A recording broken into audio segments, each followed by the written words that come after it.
La réalité de l'islam, on vous la cache, on m'interdit de vous la dire, parce que l'islam n'est pas une religion comme le christianisme, ça n'a rien à voir. L'islam est une religion de la loi, l'islam est un droit religieux. Et donc, ce droit religieux prend l'homme depuis le berceau jusqu'à la tombe et dans tous les aspects de sa vie. Que ce soit pour aller aux toilettes, comment faire pour aller aux toilettes, comment faire pour conclure un contrat, comment faire pour faire la prière. Et ça, le chrétien ne peut pas le comprendre. C'est ça la loi islamique. Le chrétien, quand il fait la prière, il est là dans son lit. « Oh Seigneur, faites que je réussisse mon examen. Au nom du Père. » Ah, peut-être il fait signe de la croix, mais quand il fait froid, il a les mains en dessous de la couverture. Mais pas pour le musulman. Le musulman doit se lever. Le musulman doit se laver, le musulman doit prendre un tapis de prière, le musulman ne fait pas la prière n'importe comment, n'importe quand, n'importe où. Et c'est ça la différence. Il ne jeûne pas quand ça lui plaît, il ne fait pas le pèlerinage à la Mecque quand ça lui sied. Non, non, non. Tout comportement obéit à une règle et toute règle est une règle de comportement. Et donc, ce qui se passe, c'est que les musulmans sont super piégés, super coincés. Ou ils disent la vérité, à savoir que la loi islamique, ce n'est pas seulement les ibadat, c'est-à-dire l'adoration, tout ce qui touche arkan ad-din, les piliers de la religion, mais c'est aussi les mu'amalat, comment traiter dans le public, horizontalement. Alors ils choisissent de mentir pour ne pas être en quelque sorte jetés dehors. Ils choisissent de mentir qu'il y a un droit pénal, c'est-à-dire que, en fin de compte, la femme adultère est punie de 100 coups de fouet dans le Coran et que nulle indulgence ne vous prenne en leur faveur. Dit bien le Coran, le Coran. Et le prophète, sallallahu alayhi wa sallam, le prophète a demandé que la femme adultère soit lapidée.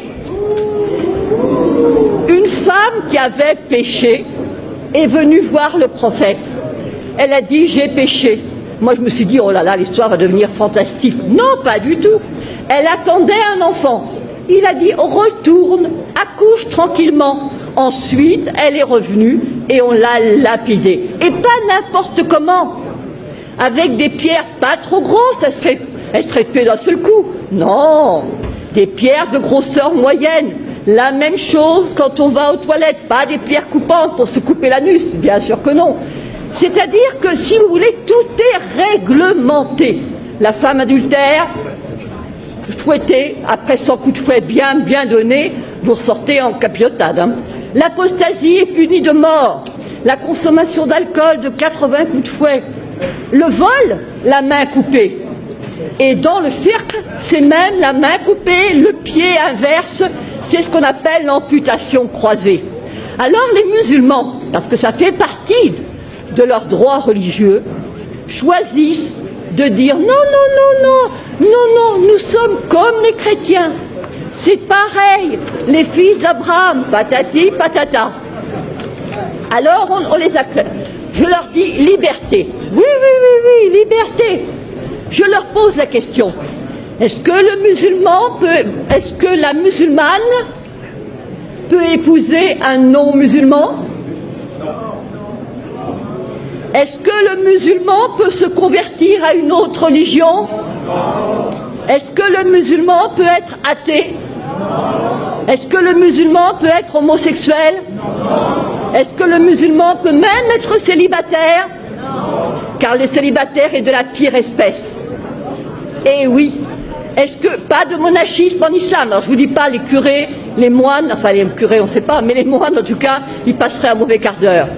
Et la religion catholique, c'est l'horreur, l'abomination. Ils disent trois, alors c'est considéré comme un trithéisme, donc ils seraient zigouillés. Et quant à la messe, alors là, la messe, boit, le pain transformé en corps du Christ, mais c'est de l'anthropophagie pour eux. Et boire du vin. C'est-à-dire que tout est quelque chose, horreur, horreur, horreur. ce sont des moushrikoun, des associateurs, et c'est najas. Najas, c'est-à-dire impureté, saleté, cochonnerie. Alors, liberté, laissez-moi rire, il n'y en a pas. Mais alors, puisque de toute façon le musulman obéit à des règles, il est encerclé, emprisonné, on ne peut pas faire n'importe quoi, on entre dans les toilettes du pied gauche, on mange de la main droite, on ne mange pas n'importe quoi, on ne mange pas n'importe comment. C'est le rôle des fatwas qui vous dit, s'il vous plaît, comment on fait? Et alors évidemment, on vous répond. Alors évidemment, avec l'Internet, ça devient n'importe qui, n'importe quel con peut répondre, mais non, etc. Ça, c'est un changement. L'égalité. Mais bien sûr que nous avons l'égalité. L'égalité entre qui? Entre les musulmans. Al-Muslim, Akhul Muslim. Le musulman est le frère du musulman. Pas le frère du non-musulman. Absolument pas. Absolument pas. Ne prenez pas les juifs et les chrétiens comme alliés. Et enfin, nous avons... Alors là c'est vraiment le must. Vous prenez la sourate 5, Al-Maïda, la table servie. Al-Yahoud. Les Juifs disent la main de Dieu est fermée. Mais non, c'est la leur qui est fermée. Et alors je passe, il est dit, écoutez bien ceci.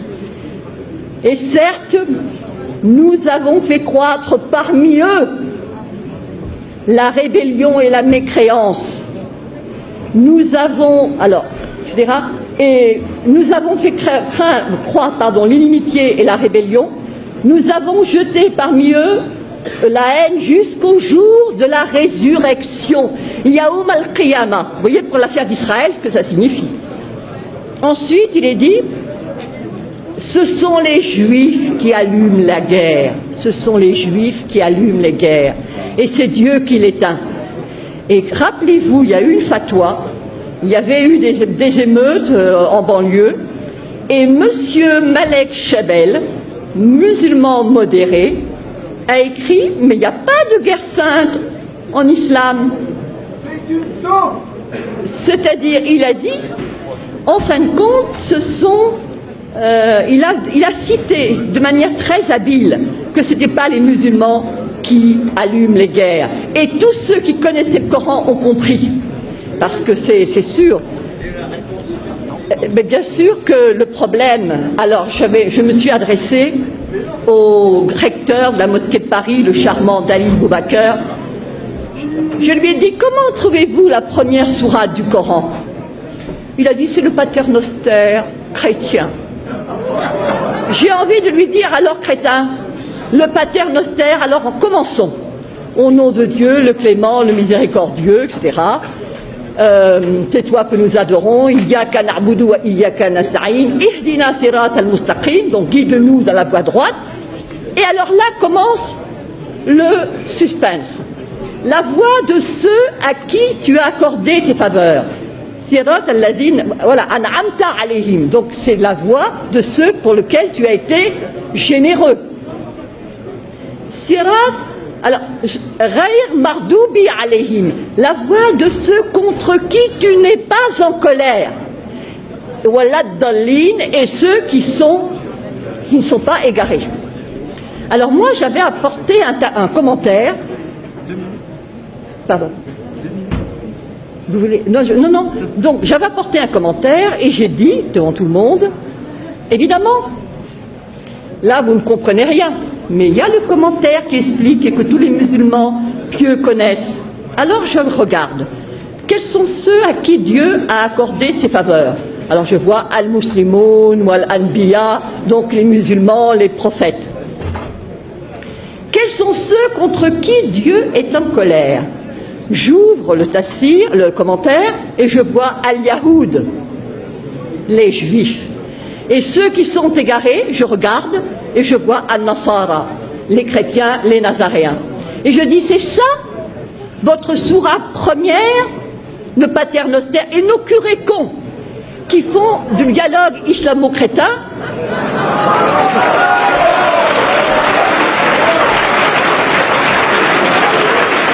Eh bien, eux, ils croient tout ce qui est dit.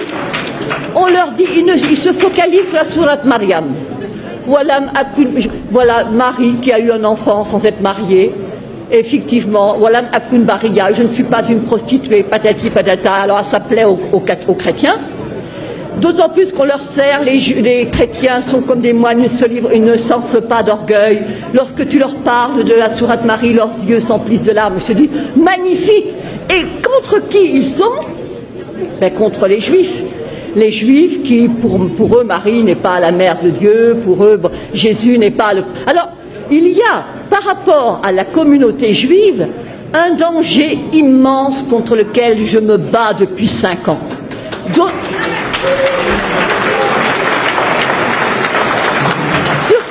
Surtout à cause du problème d'Israël. Les gens qui combattent contre les Israéliens ne sont pas des gens du XXIe siècle. Ce sont des gens qui se rappellent qu'il a été dit qu'au jour du jugement dernier, les Juifs se cacheront derrière une pierre, derrière un arbre, que la pierre elle-même et l'arbre diront, il y a un Juif derrière, tue-le. Alors comment laisser ces non-assistance à peuple en danger? Oui, bien sûr. Donc je dirais, l'islam n'est pas ce qu'on vous enseigne, l'islam n'est pas ce qu'on vous dit. L'islam est dangereux parce qu'il n'y a pas d'égalité, pas de liberté, pas de fraternité, pas de possibilité de s'en sortir.